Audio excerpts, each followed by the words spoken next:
from very early up, my bringing from a non-metro city, an early stage career in semi-urban and rural areas, especially my first few years in the corporate industry in Mirzapur. And there I saw firsthand the plight of small businesses that were being unable to scale properly due to lack of financing option.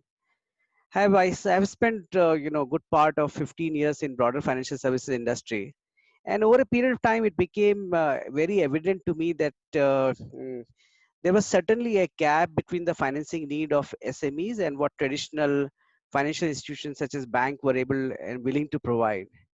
Once I left my previous role, I was at that crossroad where I could have chosen to continue in a traditional finance role or commence or take the option of starting my entrepreneurial journey. In the end, I decided to choose the later option and focus myself on this systematic problem that I have seen since my youth, which is the inadequacy of financing option for SMEs.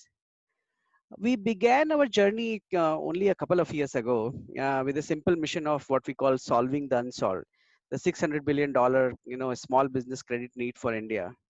And Ugro was founded on set of core principles that we felt were key to solving the SME credit gap in India. And those were deep knowledge, innovative technology, impeccable governance framework. SMEs today have a wide range of business models. Even within a sector, this is not considered in a traditional underwriting process. For example, a bank's credit manager may visit a dental clinic and an IVF clinic and assume that the former is more successful as it has a lot more patient, right? However, the IVF clinic will of course generate far more revenue per customer because they are not one-to-one comparison. And based on this thought process, we decided to build in what we call a specialized lending institution, which is focused on 8 sectors that are systematically important to the Indian SME space. The sector selection process was a very long 18 months study, which we conducted alongside CRISIL. And the reason for specialization is so that we can provide a granular underwriting and thus be able to cater to the customer. That generally banks are not being able to do that. Banks, as you know, have a one size fit for all approach to credit. And that simply does not make sense when it comes to the SME universe. We consider ourselves, very similar or equal to a fintech lending platform because the reason for that is that technology is very core to our identity, and it allows us to greatly improve the traditional processes in number of ways. Firstly, our underwriting is driven by data analytics. In particular, this our award-winning sectoral statistical scorecard allows us to provide what we call an in-principle approval decisioning within first 60 minutes, which is an industry turnaround time. But technology backbone has also employs bank, GST, bureau statement analyzer, along with what we have built as an OCR technology to able to draw from a wide range of assessment parameters, so that we can provide credit to SME, even if what you call are thin file borrowers. Additionally, what we have developed over a period of time is what we call our industry first expert scorecard. That creates a template around the personal discussion underwriting process, which encapsulate the deep sectoral knowledge and underwriting for a customer at a subsector level. And we have a 4 distribution channel. Each of our 4 distribution channel have associated tech model which complements our distribution. With regard to governance, we have opted to be a listed entity from day one, which obviously demands a higher degree of regulatory oversight and transparency. Because our belief is that the most of the failures of large players in financial services space, especially the banks and lending space, is due to the egregious breaches of corporate governance. This is true globally, but more so in an Indian context. We from the day one we have a majority of independent board, which comprises of industry luminaries who oversee the strong governance policies and which are all enshrined in our articles of association itself. And with this ideology, we raised roughly around 920 crores of capital from a diversified set of marquee investor, which actually one of the largest, equity capital raise in the financial sector for a new, or early stage company like ours at that time. We had always envisioned that institutional scale capital is a prerequisite for a successful lending platform. As you can see in market, many examples of smaller lenders who are simply not being able to scale up because of these reasons. And we are very fortunate that we are backed by top financial, private equity investors like PAG, Newcrest, ADV, and Samina. Since our inception, actually, we have built our four distribution channel that cater to the diverse credit need of small businesses in India. We have our traditional branch-led channel, which is underpinned by our Grow Plus app, which allows our Grow partners to easily log in files and obtain in-principle decisioning within the 60 minutes time frame. This channel operates through 150-kilometer periphery of our 9 branches across key SME clusters in India. Second is our ecosystem model, which is based on partnering with anchor companies to gain access to their entire vendor, distributor, dealer ecosystem, and through which we do supply chain financing. Our partnership and alliances channel involve bringing large banks as co-lending partner on the liability side, and smaller NBFCs and fintech and marketplaces on asset side, giving us the ability to reach at the bottom of the pyramid. This channel also allows us to do various transactions, including co-lending, onward lending, securitization. And this channel is also, powered by what we call our proprietary Grow Extreme module, and which is being built into a full-scale transaction marketplace for all our financial partners, so as to facilitate all kind of transaction. And we most recently we launched our digital direct channel, which is in was in beta phase till the end of 2019. And this channel includes both direct to customer, it goes direct to customer, where an eligible SMEs can apply for credit from us in a non-intermediated manner. uh, we have built ugrow from day one as a very liability centric organization with a philosophy of disburse to sell rather than disburse to hold. We have raised significant liability so far from diverse sources as we look to build our liability book. And we have done this in spite of having cash in hand on our balance sheet, because it was important for us to demonstrate our ability to borrow in order to scale up in future. In addition to the traditional liabilities, we have placed large emphasis on quasi liability in the form of co-lending. And we are very proud that, in such a short span of time, we have signed co-lending partnership with SBI, Bank of Baroda, ICICI, which are some of the large top sector, private sector and public sector banks in India. Overall, Anuj, I would say our journey since inception have been one where we have made significant progress despite these numerous macroeconomic challenges that we have faced. Obviously, the most recent of these being the coronavirus. In our first year of lending operation, we achieved nearly 1,400 crores of disbursal and more than 860 crores of AUM across our almost 7,500 plus customers. And this is despite having lost the full month of productivity in March of 20. We have productively utilized the lockdown and working towards what we call going 100% digital as far as possible given the constraint of the lending industry. And we are very confident that we will have an expedited recovery and will be able to continue to strive towards our goal of solving the MSME credit problem in India. Thanks, Sachinder. That was a very elaborate background. Moving on, Sachinder, can you? I think one question that's definitely in the mind of most people right now, and you just taking cue from what you said about the COVID-19 pandemic, I think the NBFC sector has been one of the worst hit in this whole Yeah. time, and with the whole tussle between the banks and the NBFCs and the RBI, it looks like the NBFCs have been left for nothing nowhere, right? Could you share your thoughts on the repercussions you foresee for this sector in the short term and the medium term with our viewers, please?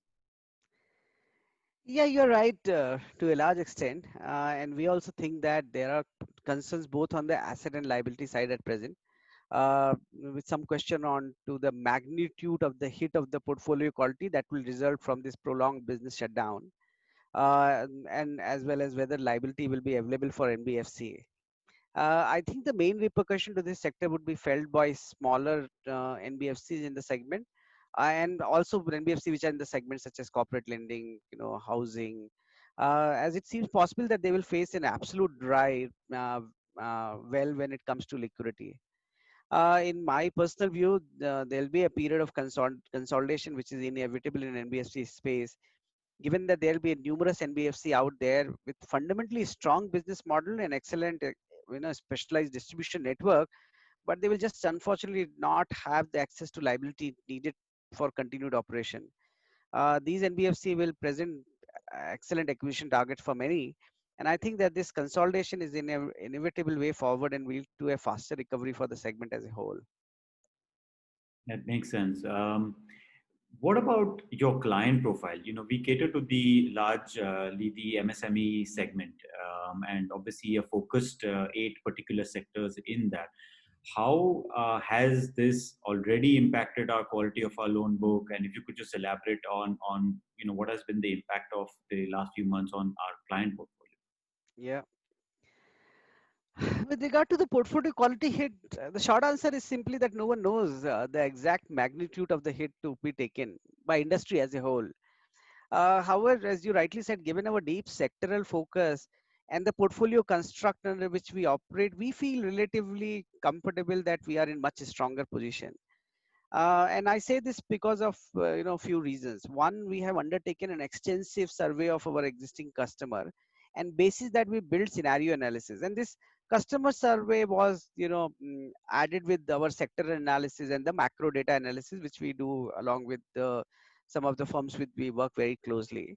Because of that, we have been able to create very copious ECL provisioning.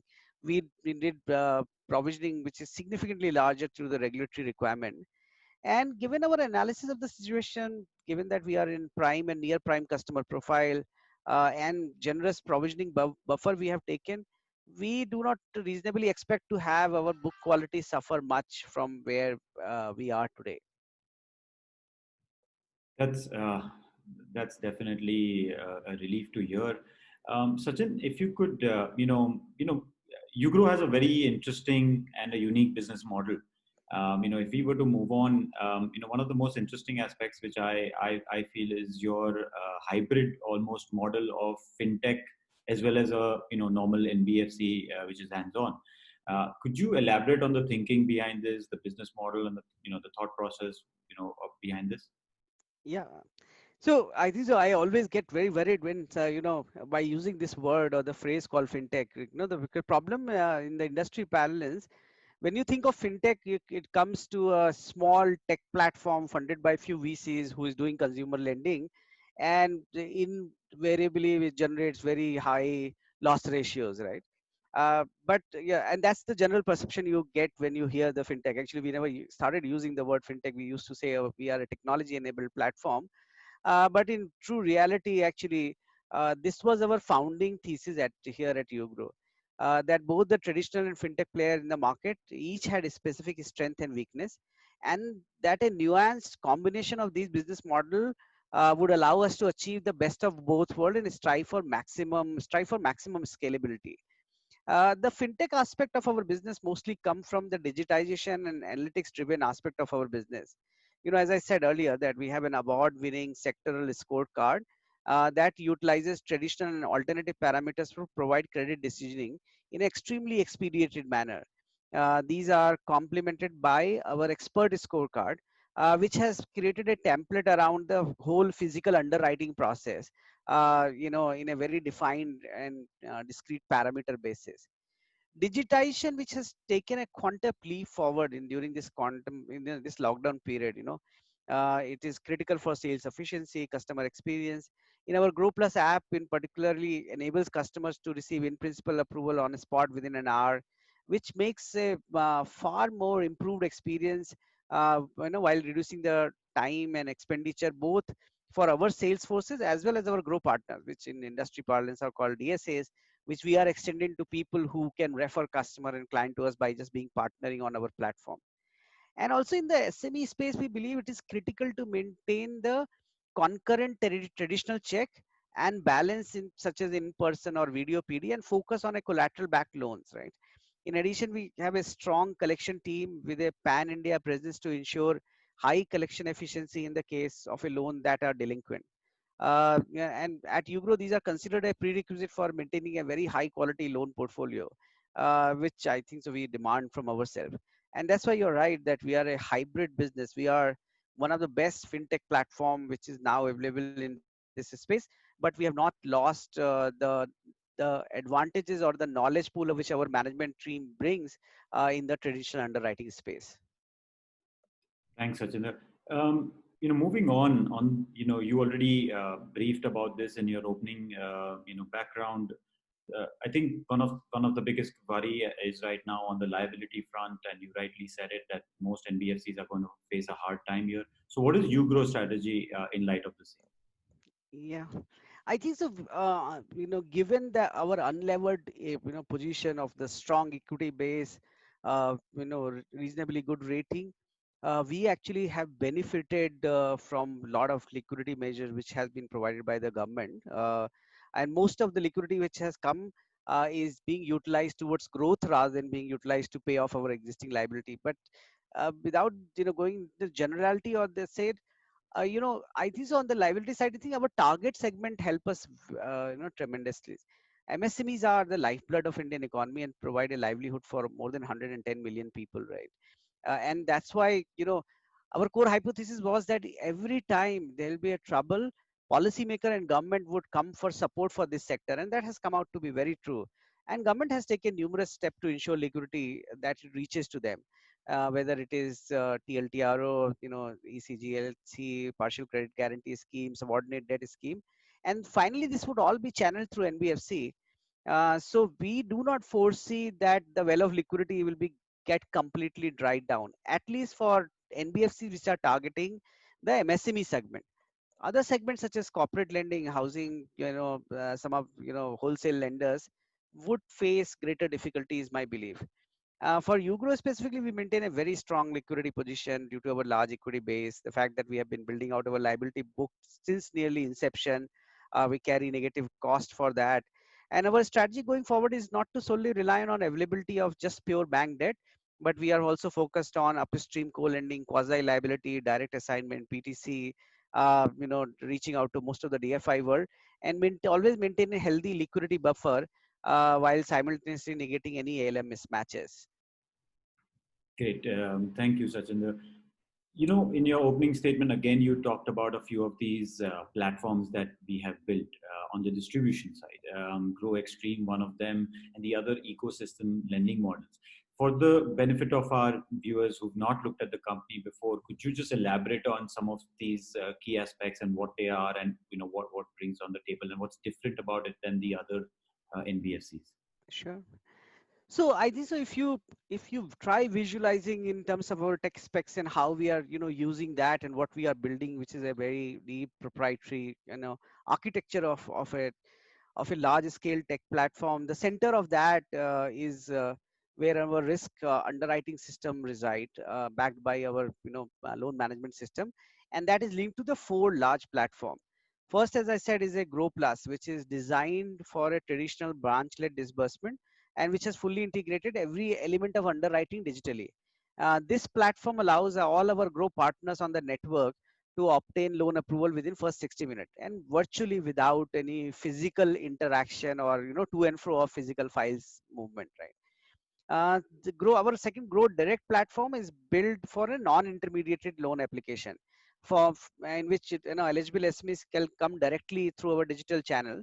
This was launched in December 2019 for two subsector, and the reach for the Grow Direct would be expanded now across next 2 years. Grow Chain, which is predominantly our ecosystem financing channel, is a platform which ties in the entire supply chain financing universe.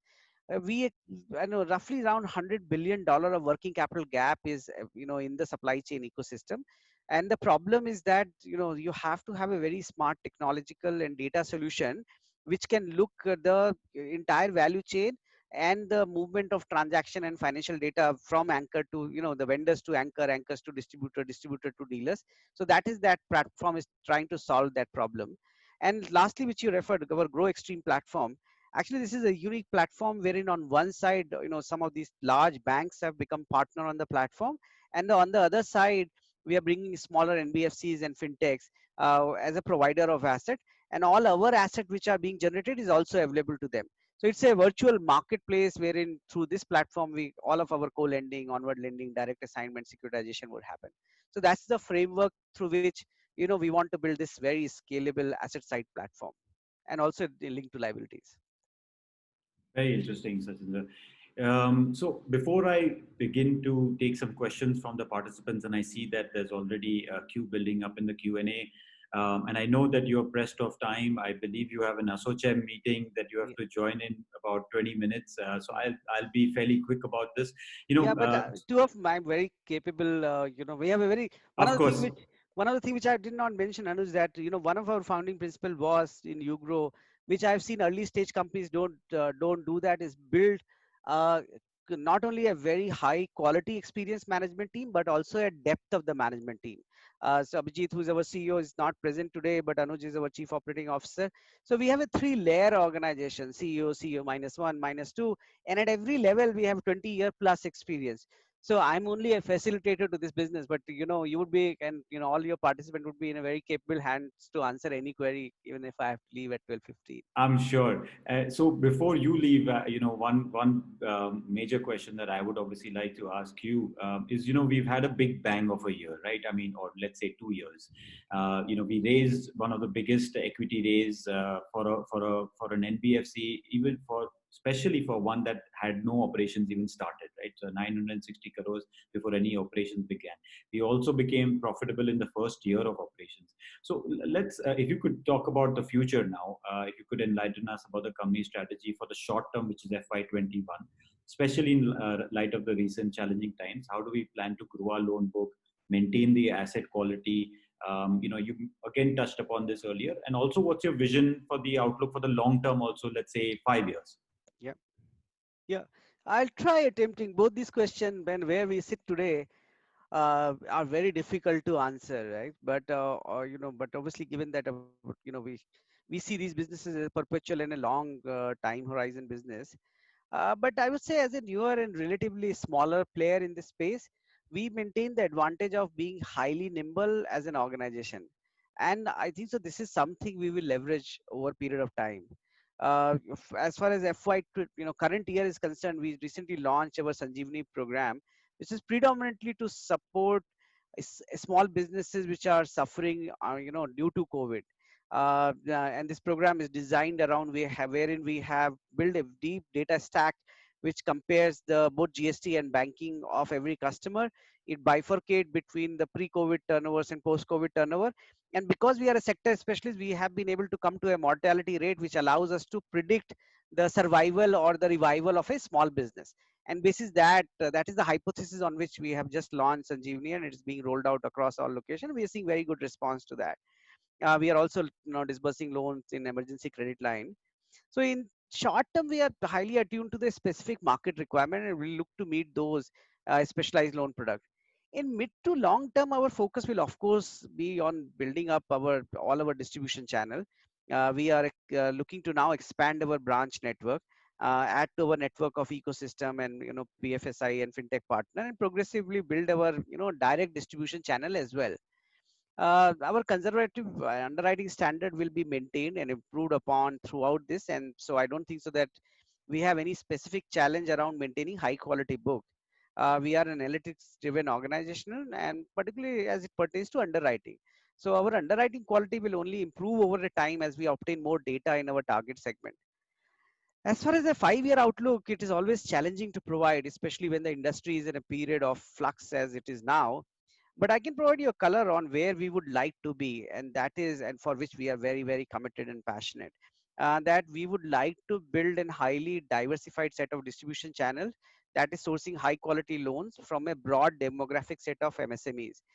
We also expect to increase our impact on the financial inclusion in India through targeted programs such as Narayani for targeted women entrepreneurs, so on and so forth. And we consider this our duty as an SME lender to enable those groups that are marginalized in society and provide them with the opportunity to build their vision and escape from the poverty trap. And ideally we would like in 5 years, when we do this again, you see us as the largest lender in the MSME space in India, is our 5-year vision. That's definitely formidable. I will take a question from the pre-registered questions right now. This is a question from Rishit Shah from Danki Securities. So what percentage of our customers have opted for the extended moratorium, and what is the current collection efficiency? So Um, Anuj, you would start taking the question so that whenever, so that there is no disruption in terms of, if I have to leave. Sure. So, Sachindra, how much of a time you are there for? 10-15 minutes. Yeah. So, and after that, I'm sure we'll continue with Anuj and Vivek. Yeah. So, Anuj, if you want to go ahead with this. Yeah. Yeah, okay. So I'll just give a quick update on the both the moratoriums. In moratorium one, actually, we had taken a stance, and a lot of customers actually appreciated that. So we had offered 100% moratorium to all our customers, and about 80% of them opted for it. In moratorium one, phase one, which was March, April, and May. In moratorium 2, we had a small we did a small recredit exercise for all our customers, and whosoever qualified and requested, we gave them moratorium. So in moratorium 2, the percentage is between 60 to 65%. On people who have not opted for moratorium, we have close to 100% collection efficiency. So that's that. Another follow-up question from him is, how are the collections shaping up in case of customers who had opted for moratorium till May? So what is the status on that? And what are the near-term repayment obligations and per month fixed cost and the available funds with the company? So if you can update us on that. The way moratorium has been structured, typically people opt for a 3-month moratorium, and this is what our observation also has been in our portfolio. So about 65% of the people who have opted for moratorium, their next payment due now would be in September. For the rest of the, so roughly from our planned cash flows, 35% of cash flows is now coming because people have opted out. So from overall, from cost perspective, since we have started working from home and we have been focusing a lot on and relooking on how our operating costs are, especially in redesigning, as Sachin was mentioning, going back to the market through Sanjeevani programs. Lot of our now steps are digital, and going forward would be less costly. Got it. Just adding to that, our monthly fixed costs will be in that 4.1 crore kind of range. Although we haven't disclosed the cash balance, but as Sachin did mention, the last 3 months have seen a significant uptick for us in terms of both the quantum of debt available and a significant downtick in the cost of debt, which you will see in the quarterly presentations once we put that out. And therefore, I think even if even if you assume zero collections, we have enough cash balance to last us at least 10 to 12 months, if not more. Just to add, Actually, not 10 to 12 months. It's a lot more than that. Sorry, let me put it that way. We have around 450 crores of cash. Anuj, what I would say that one of the things which has benefited us specifically, if you look at pre-COVID, we did not had a single public sector bank relationship. Post-COVID, actually, the journey or the acceleration of starting those relationships out of 12 public sector bank, we now have relationship with almost 7 of them. So that has, actually benefited us. And, some of these large and big institutions, once you enter with them and you show performance, then those relationships on the liability side can be scaled up quite significantly over a period of time. Thanks, Sachindra. Just to follow up on that, Sachindra, your thoughts on the TLTRO brought in by the government to ease the liquidity on the NBFC space. What is your gross participation on that? Any thoughts on that? So we received money under TLTRO for sure. But broadly, TLTRO, as you know, has been a non-starter, right? And predominantly is because I think so there was a mismatch in terms of the credit appetite of the banks versus what RBI thought was a liquidity. Banks were flushed with liquidity and currently also flushed with liquidity. So adding more liquidity to them at a cheaper price did not enthusiast, so much of credit appetite. And also the TLTRO bifurcation of how much money has to go to this segment of the NBFC That's why we saw in the first 25,000 crore, only 12,500 crore was bid for. Second one has never come out. But I think so where the liquidity has come specifically is under the partial credit guarantee scheme, because banks were quite, eager to participate through that. Unfortunately, most of this liquidity has gone in matching the liability mismatches of the NBFC. So you are not seeing too much of credit dissemination happening, because most of the NBFC sector doesn't have, unlike us, residual cash to disseminate credit. So that's where the whole story is. Got it. I'm going to move on to some questions in the Q&A button. So there's a question from Mr. Dinesh Kotecha. Are there any fundraising plans, capital raising plans? Are they shelved? Are they, delayed? How much appetite is there to raise capital from here on for you all? So Dineshji, if you are an existing shareholder, your company is very, very well capitalized. We are among those rare NBFC which is still operating at 87% of capital adequacy. We are, not levered, and return to shareholder is dependent upon that these businesses has to either generate significant fee income or leverage their balance sheet and maintain credit quality. So our entire focus is towards building the franchise, raising liabilities, and creating asset base. When it comes to equity, I think we don't need it. Unless there is an inbound investor who comes with some very unique, specific element of support to our business. Otherwise, we don't need equity. Got it, sir. The next question is from Rajiv Agarwal, that there are a lot of concerns around the MSMEs with right reasons. What is it about these customers that gives us the confidence that the customer will be resilient and pay us back? Maybe Anuj, if you want to take that. We, as Sachin was mentioning, we have always approached our customers via the lens of the sectors in which they operate. Our whole strategy was based on understanding of that ecosystem. So overall, we know a lot about the ecosystem in which they are operating. And we have always remained a lot in touch with them. During the lockdown period, we have gone back to them at least 3 times. And during the administration of the ECLGS scheme also. So our observation is that in few sectors and some subsectors, there is a lot of stress. And we can see them in the percentage of people who have applied in moratorium from those subsectors. They are much, much higher, close to 100%. But other than that, we are already seeing, we have data sector, subsector wise, how overall production facilities have started going up in terms of capacity utilization, how the labor situation is there, etc. So overall, if I have to talk about our portfolio, I can say that about 65-70% of the people have almost come back to 50-60% of their turnovers in June. And we have been, doing a lot of analysis, applying a lot of advanced tool to predict by when they will come back to fully to normal. So overall, from both macro perspective and from speaking to the customer and looking at their repayment behavior is what is giving us the confidence that overall portfolio will remain in shape. Great, thanks, Anuj. Sachin, before you leave, I think this question probably pertains to you, and I think they were asking for elaboration. This is from Amol Daria. Would the marketplace you mentioned, does it function like an automated invoice financing platform based on predetermined limits and filters? Lastly, do you think that all short-term lending under 365 would be fully digitized in a few years coming? What's your thoughts on that? Yes, you're right.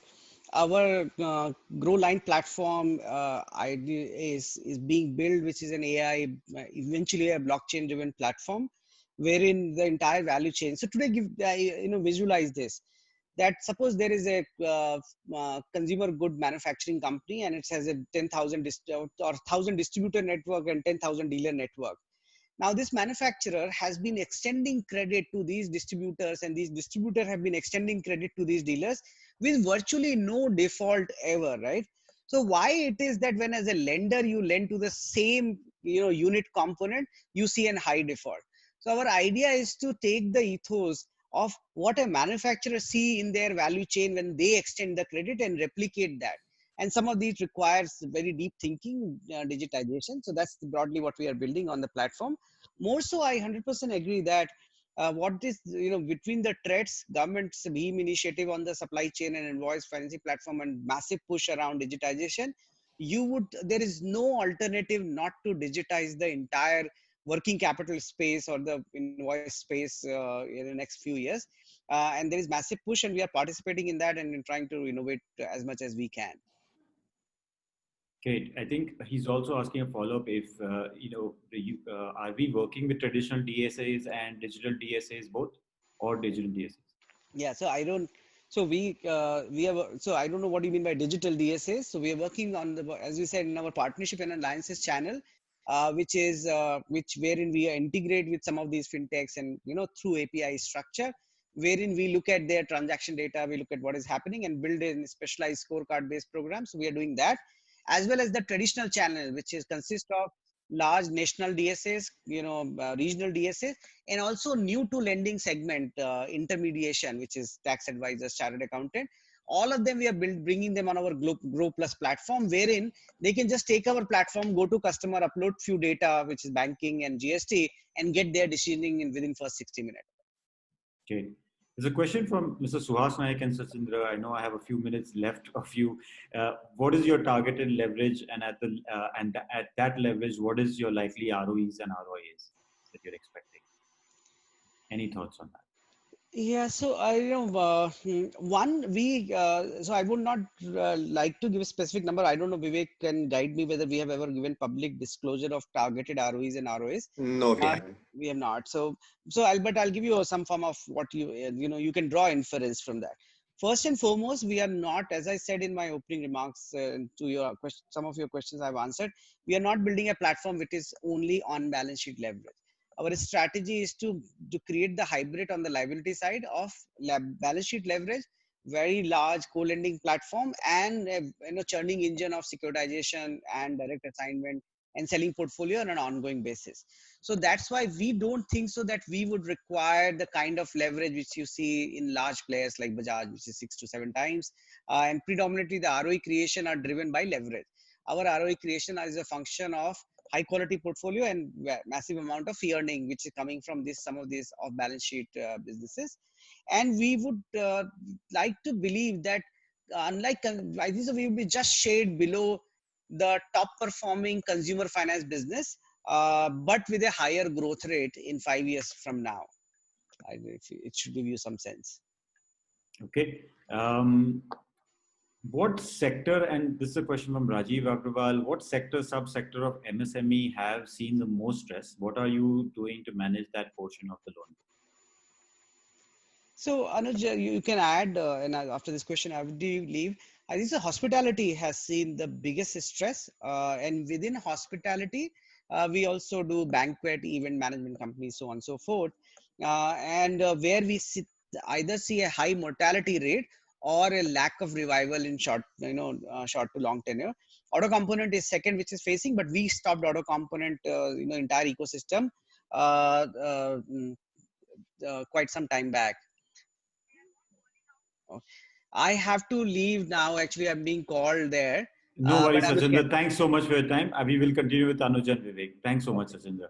Anuj, do you want to continue on that question?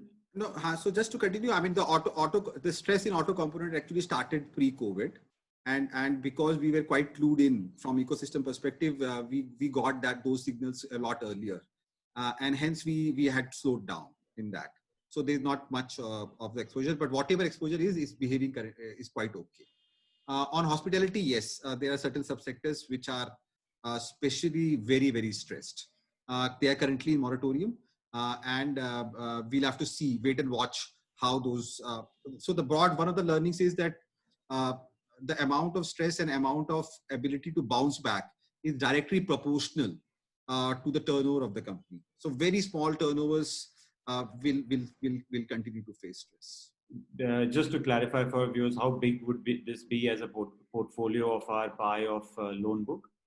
To the hospitality sector? So hospitality sector itself would be little less than 10%. But within that, there are a few subsectors which are more stressed, which would be hardly very minuscule. So now I think there are a few other bookkeeping kind of questions also. So I'll take them one by one. In the income statement, there is an interest income of rupees 71 crores and other operating income of 33.67 crores. What comprises of these operating income? Vivek, Anuj, could you? Majority would be our income from investments, about 18 odd crores of that, and rest would be cross-sell income. Yeah, so just clarifying those numbers, the reported numbers is 79 crores on interest income, which is interest income on loans. Then a large part of it, 18 crores, as Anuj did mention, was income on investments because we started out with a large amount of cash. And that cash obviously would give you interest. Some of it is deployed in money markets, so on and so forth. And the rest for us is cross-sell. Got it. I think you mentioned that 80% of your customers have taken the moratorium. Is that right, Anuj? In the first phase. In the first phase. In the second one, about between 60 to 65. 60. And what has been our collection efficiency? I'm sorry, did I miss that? On the remaining percentage, almost 100%. In the recent months for the non-moratorium customers. And almost 100%. Almost 100%. Got it. Moving on, another question is, can you give details about the debt leverage levels going forward? What have you raised any money through LTRO, which has been answered? What percentage of book is under moratorium, and have we created any provisions on the moratorium book? I think this has broadly been answered already. Yeah, and we've also at least Q4 numbers, and we'll put out the Q1 numbers in maybe a month's time. But in Q4, we have taken an additional provision over and above the normal Ind AS prescribed provisions of 3.3 crores. So unlike banks, NBFCs anyway through ECL are supposed to put out a realistic estimate of provisioning anyway through the ECL forecast, right? But over and above the ECL, we've taken a 3.3 crore provision. Got it. Talk about the securitization assignment that you do with the big banks. I think this was already touched upon. What is your preference between securitization versus assignment? A question from Rajiv. So again, we should look at our entire loan. There is no preference per se, right? We need to look at different components of the loan book. So we do secured and unsecured. We do loan books, loan ticket size of anywhere between 1 lakh to 5 crores. There is a sweet spot for each of those loans and each of those securitization assignment co-lending buckets, right? For instance, if there is a loan wherein we believe, especially the higher yield loans, wherein our estimates of risk are much lower than the bank's estimate of risk, then we would prefer to take a channel through the securitization PTC arrangement because our ability, we are okay taking that risk on that perspective.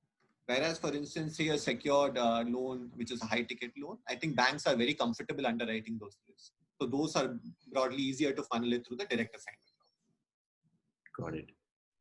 There's a question from Nilesh Doshi, although I think this answer is already there in our presentations, and I think we can answer at least up to Q4 since those results are out. What is the current loan book and how much of it is secured, unsecured?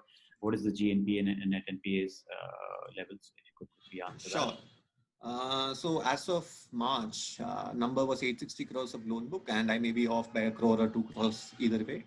The secured portion was broadly 70% of it. The GNPA is around 0.85 to 0.9%, and the NNPA on that would be close to 0.5%. Got it. But the NNPA for does not include the COVID provisioning. That's a separate reserve that we've created. And that we will probably provide in Q1 for the more details, I guess. Yeah. Okay. So I guess this question from Mr. Rajiv Agarwal is, how is our approach different than other traditional NBFCs? If you could just kind of maybe show a differentiating factor, what do we do differently? Maybe highlight a little bit of clarity, provide more clarity on that, Anuj. So there are a lot of differences. First is our actually inherent belief in ecosystem-based analytical approach. So we only give loans to customers in our chosen segments, and those were 8 of them when we started. And during the course, we had gone slow in auto components. So whatever we do, and when we started treading this path, we made a customized scorecard for each of our selected sectors. So when a customer comes to us, the first thing which we see is in which sector he belongs to. unlike a typical lender where the underwriting screen, the questions an underwriter asked to a customer are same irrespective of what is the background of the customer. So that is one. The moment we do this, all subsequent milestones and all subsequent steps, whether it is monitoring of the loans or collections of the loans, are aligned to the sector the customer is. So from underwriting culture perspective, we are very, very different. The second difference now which we are getting, and I saw other questions also when people are raised, people mentioned something called digital DSA. Now, going forward, there is actually the old terms don't actually essentially capture what is happening in the market. All our traditional intermediaries are trying to become digital. So already, a lot of other NBFCs are trying to become digital. So whatever we do, for example, we are probably the first player in the industry who is trying for a video KYC in a lending environment for SMEs. We are now piloting agreement signing via digital means for our customers. So we also always want to be industry leader in these things vis-a-vis our other peers in industry. Thanks for that, Anuj. So Ashish Mittal is asking to provide more clarity on the Sanjeevani program. If you can elaborate more on that program, please. I can do that.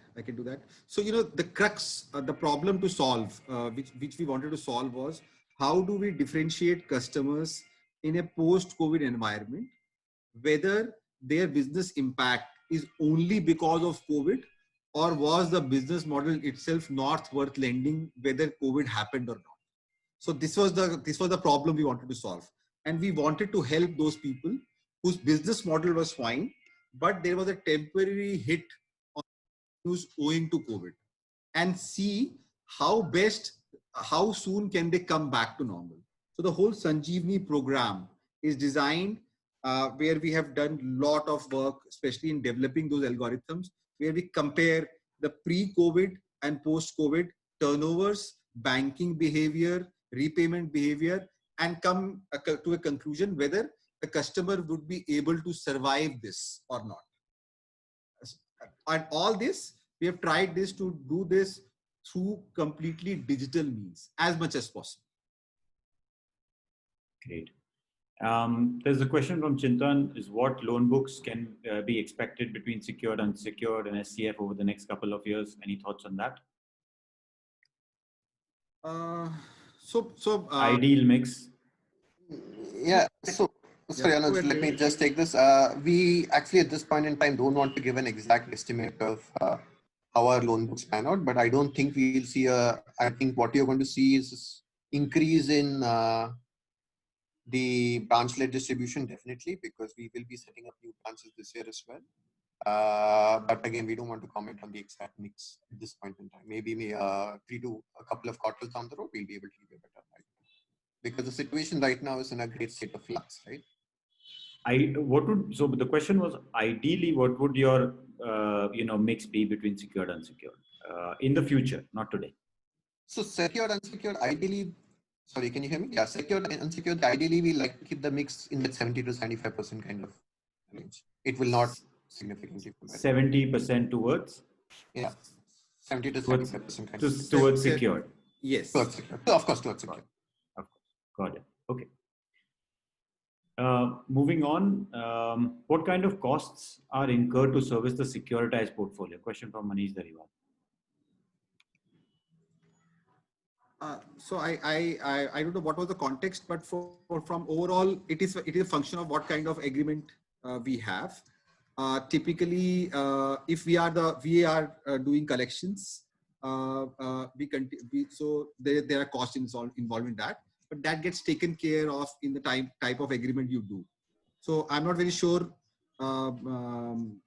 in terms of which cost breakup he's talking about, and if he can be more specific, I can answer it. Sure. I think just the cost of borrowing versus, so I think it's just talking about probably that, but I'll ask him to come back again on that. There's a question from Mr. Suhas Naik. What is our stressed book as of today? And how many borrowers do we have? And what is the average ticket size and tenure? If we can clarify on that. So stress, what is our total stressed book as of now today? If you can quantify something on that. So the year-end numbers are already there, where there our gross NPA was between 0.85 to 0.9%, and post that the moratorium period had actually started. So overall, from stress perspective, nothing has changed uh, after that. Okay. And total number of active borrowers, let's talk up to Q4 and their average ticket size and tenure. Vivek, would you have Yeah. numbers? Yes, yeah. So the average, it's there in the Q4 presentations as well. I think we had around 7,600 customers, which means an average ticket size of around 13 to 14 lakhs. The average tenure of the customer was around 3.5 to 4 years. There's a question from Manish Chopra. How many branches are we looking to open in the next 3 years? How much time do we require? And what is the capex required for the same? So any plans of any more branch openings? So yes, we are planning to open branches, and in fact, so there are two kinds of approaches we are actually exploring currently. One is to open the same branches with the same design which we already have, and we are currently present in 9 locations. And the other one is to go to have a little different kind of branch which will cater to a little more different kind of customers, which is further from the metros. So today our distribution is broadly in the 9 big cities, but we also want to go towards peripheries. We have seen through our own data analysis that there are a lot of good customers within our sectors there, and probably effort to return will be much higher. So yes, we will open. I don't know whether we can do a guidance on how many number of branches, but yes, we are looking to open many more branches in coming 2-3 years. Great. Total number you don't want to comment on as of today. So Vivek, can you just share what on the plan, if you can give an indication? Sorry, which plan? So basically, Number of branches. Broad indication on number of branches we are thinking. So we should, again, it is obviously in a state of flux and it depends on the lockdown. The timing may change, yes. Yeah. But this year, towards the end, at least 5 to 6 branches this year, at least, if not more. Okay. There's a clarification question on Mr. Suhas Naik's question. He wanted to know the stress book as assessed by the management due to the COVID disruption. Can you comment on that as of now?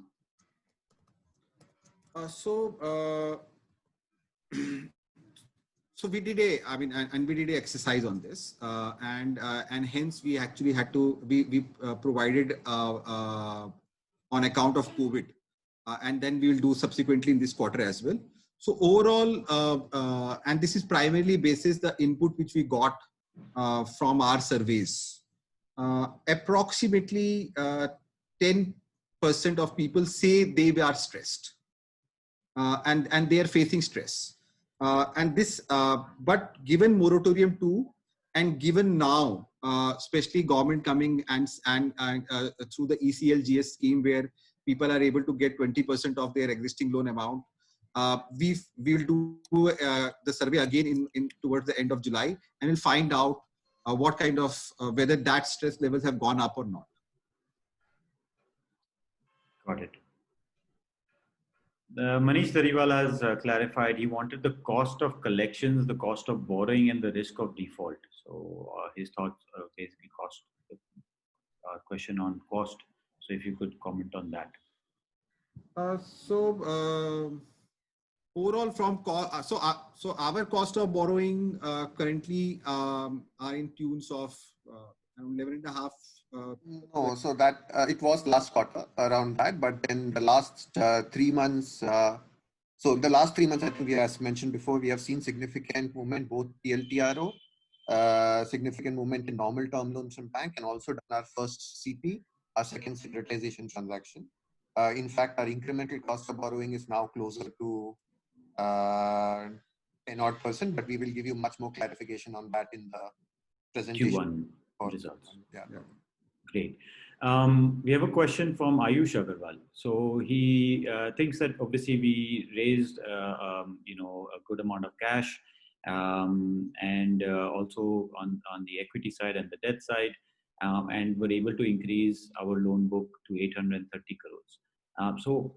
I guess his concern is how are we able to reach such a huge customer base in just 1 year? Any thoughts on that? So let me take this. So again, quickly is I think relative, right? When we started out, we were thinking that we will get to a larger amount of customers and a larger AUM base. I think we recalibrated some point during the course of the year, given our take on how stressed the MSME environment is, and it was already in a state of stress before COVID happened itself. Basis that we actually changed the way we approve cases, and therefore our approval rates the whole of last year were 15 to 20%. Right. What I think the numbers don't reflect is the strength of the distribution that we have, the strength of the partnerships that we have, both in terms of the normal traditional grow partners, but also on the ecosystem by lending, wherein we're partnered with a large number of B2B aggregators, payment providers, so on and so forth, to lend to their customers. A lot of NBFC partnerships as well, on co-origin, right? So we could have also done a lot more than what we did, but it was a conscious call that the company took somewhere during the course of the year to actually significantly bring down the approval rates. And therefore, what you see is actually a conservative portfolio and not an aggressive one. Great, Vivek. Thanks for that. And I guess the worry is that, the Ugro's birth story has happened in probably one of the worst years of the NBFC scene in a long time. So his worry is, given the moratorium and the pain in the MSME sector, what are we doing to ultimately come out of this strongly? We've already spoken about this, but if you can reinstate some faith in him as to what are we doing, for this, Anuj, Vivek, any thoughts on that? No, so we are in the business of lending to SMEs, MSMEs. So this is our business. And as Vivek was explaining, actually, there are two sides of this coin. Internally, we were targeting much higher number actually. But because we were quite close to what is happening, especially in the sectors which we had chosen, we had accordingly tightened the filters. So we are very confident of what our portfolio is, and going forward also we have a great belief in the analytical ecosystem approach we have undertaken. In fact, if you go out today, most of the lenders now have started talking about sectors, and we have been talking about sectors since our inception, because there is a clear correlation between cash flows, the homogeneity of cash flows, and the customer behavior.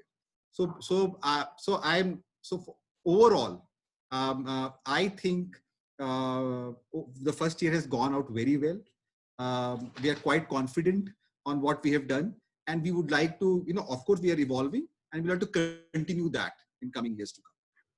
Thanks, Anuj. That was definitely very helpful. Question from Manish Zariwal. From the loan book of 800 something crores, how much of it is securitized versus co-lending, and how much of that is co-lended? Vivek, you Broadly have those numbers? Sorry, I was on mute. So the total book is 860 crores. The 830 number, I think that would be a balance sheet number because of Ind AS. Of that, broadly around 50 to 60 crores is securitized. Co-lending, we started signing on these partnerships sometime November, December. We are in a phase wherein we are integrating with the banks such that the end customer of ours sees a seamless approach, right? We don't want to again end up in a paper-based approach of sending a file physically to another bank, wait for the bank to approach, so on and so forth, because that disrupts the end customer experience. So right now we are in the process of integrating. Obviously that has gone a little slow given the banks, obviously the larger ones, SBI, Bank of Baroda, ICICI, have different priorities over the last 2 to 3 months. We should start co-originating maybe in the next 3 months, 4 months again. Got it. But I'll just add for co-lending with smaller NBFCs that we have started, and some portfolio has got built. Yeah. Got it. There's a question from Rajiv Agrawal. Can you clarify if MSME, which are structured as proprietorship, will benefit from the 3 lakh crore package announced by the government? Yes, they will be. The entity structure is clearly defined. Proprietorship, partnerships, private limited companies, all can benefit, except for loans which are given to individuals. Got it. I think that was the last question we had. Participants, if there's any question, we have a few more minutes with the management, or we've got a few more. So let us know if there's anything more. Mr. Manoj Shroff joined late. In case not answered, in case of default in secured lending, what is the recovery percentage? Do you want to say that again? So in case of default in secured lending, so I'll divide this into 2 parts. So greater than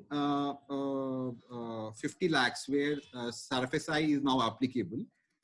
In next 3 to 4 years, the recovery is very large. I mean, so 80-85% can be recovered in secured loans.